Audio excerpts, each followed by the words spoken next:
বন্ধুসকল আজিৰ ৰেচিপি মানে ব্ৰইলাৰৰ চুস্তা এইফালে যোগাৰ কৰিছোঁ মানে পিঁয়াজ ধনিয়া জ্বালা ৰগুন আদা চব মিক্স এইখিনি তেতিয়াহ'লে আহক ভিডিঅ'টো আৰম্ভ কৰোঁ বন্ধুসকল এয়া দিলোঁ তেল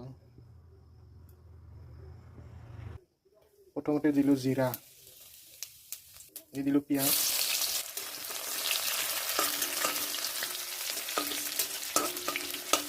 এই দিলোঁ আদা ৰগুনখিনি